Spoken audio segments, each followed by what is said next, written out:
everybody. This is Joseph P. Farrell with news and views from the Nefarium on Thursday, August 19th, 2024. Let's get rid of the housekeeping because I want to talk about the Trump assassinations. Okay, notice the plural. We do have a vid chat. This will be our evening vid chat. That's tomorrow at 5 p.m. But I want to issue a couple of caveats. Yesterday, just as I was going to bed, or rather I should say this morning, we had an internet outage, and this is the second one within a week, and it occurred at approximately the same time on the same day. So I don't know what happened. The internet is back up and running, but I don't know what happened, and just to let you know, it may go out again, and I may not be able to show up. So usually at these evening vid chats that are at 5 p.m. U.S. Central Time, I show up by no later than 3 o'clock U.S. Central Time. If I'm not in the chat room after that point of time for, allow me a certain amount of time to get in, but if I simply don't show up, then assume my internet is out. The other caveat I have is they are predicting the possibility of some isolated storms with damaging winds and hail for tonight, not tomorrow, for tonight. So I am not canceling nor moving the vid chat. But again, storms have a tendency to knock out the power and all sorts of other stuff where I live. So please be aware that that may also affect my ability to get into the vid chat tomorrow. That said, we are going ahead, pardon me, with the vid chat tomorrow at 5 p.m. U.S. Central Time. That means no later than 10 o'clock U.S. Central Time. Get your questions and comments posted. Remember, we're on the 3-hour time limit format right now due to the continuing collapse of worthwhile and relatively free platforms. We're having to pay for this, so we can't afford much more than 3 hours per vid chat.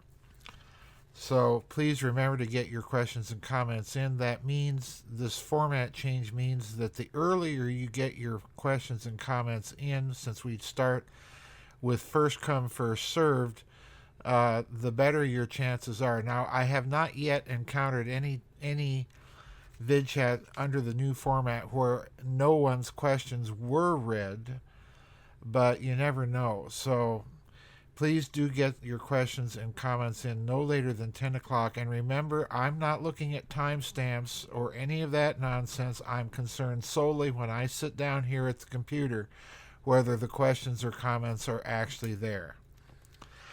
All right, now, I've been getting a lot of emails and private messages on Facebook and so on and so forth about what I think about the assassinations on President Trump. And notice the plural, because recently Mr. Trump gave a rally on Long Island, New York.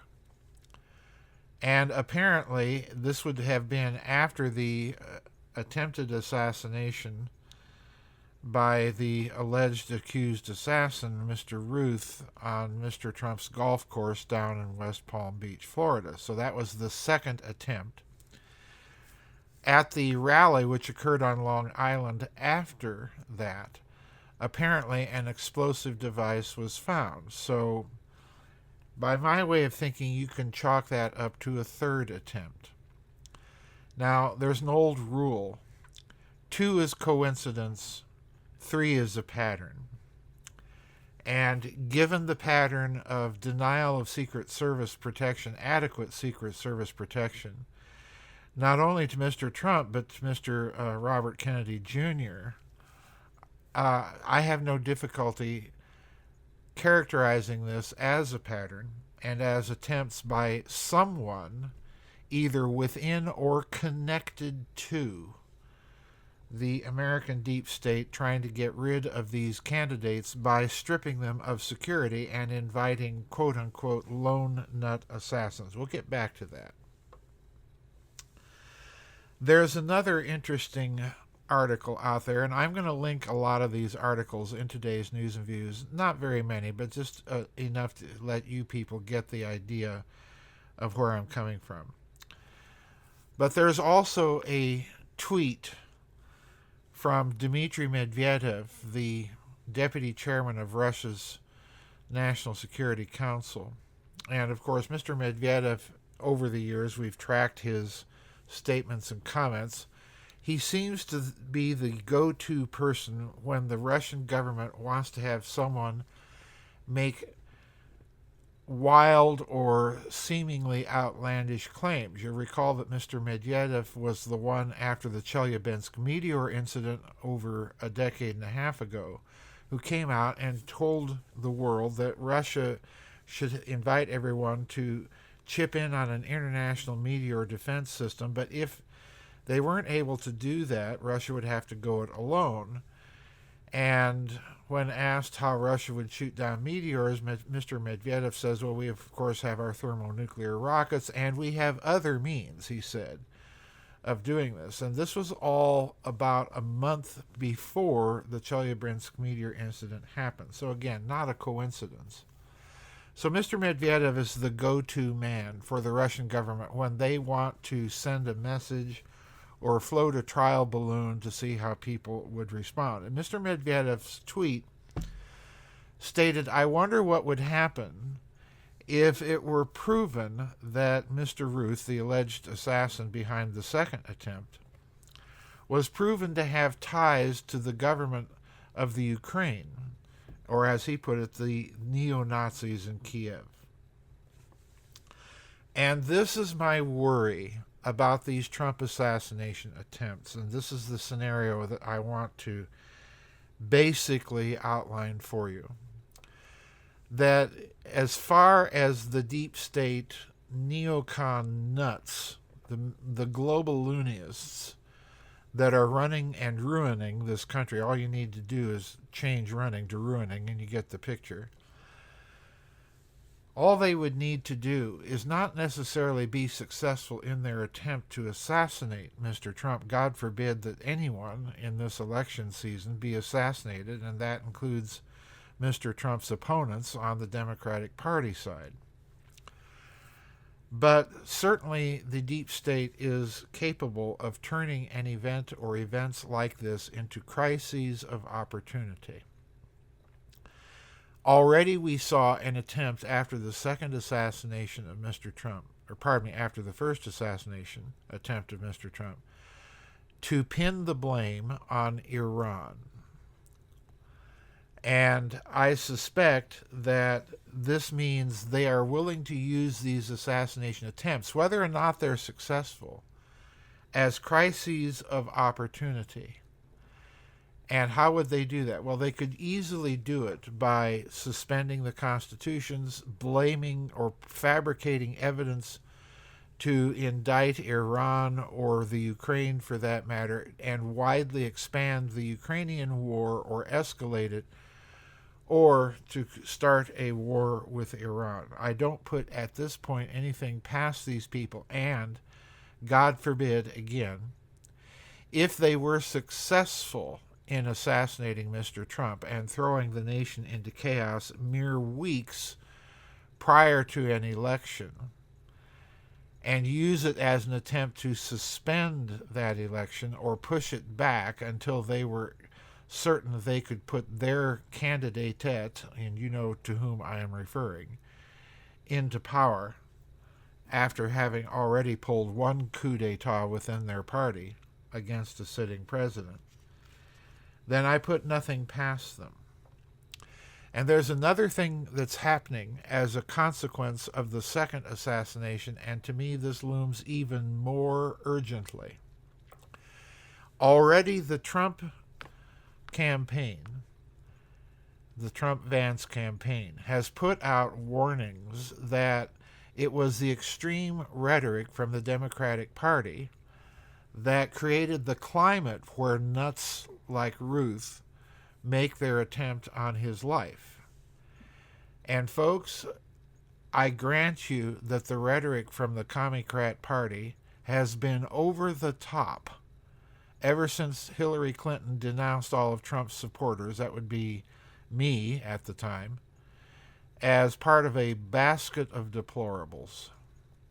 You know, we're not human, we're deplorable.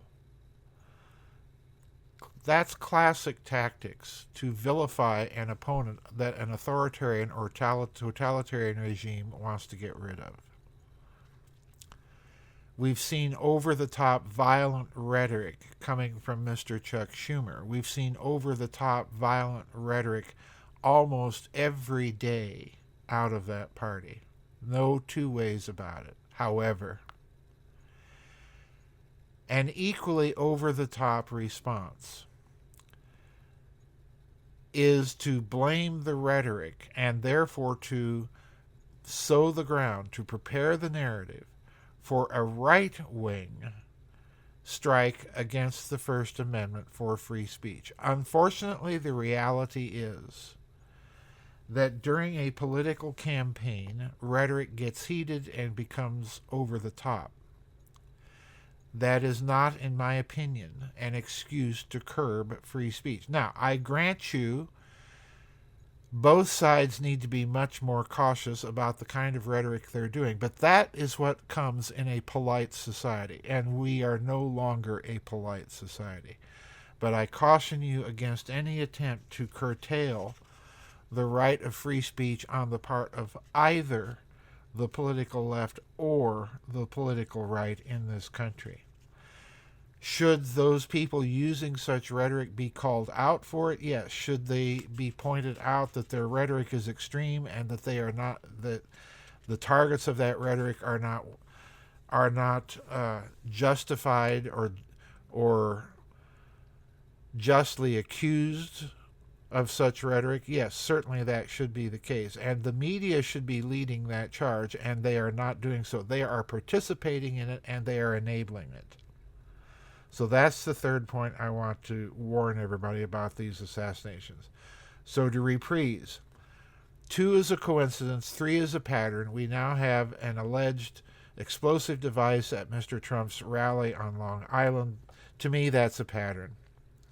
We've had accusations being floated in the media in this country by Mr. Medvedev in Russia that there may be foreign actors behind some of these attempts, and that is preparing and they're sowing the ground to narrative preparation to create a crisis of opportunity for expansion of the war and perhaps a suspension of elections due to some quote-unquote emergency. Remember what they did with COVID. Remember what they did to COVID.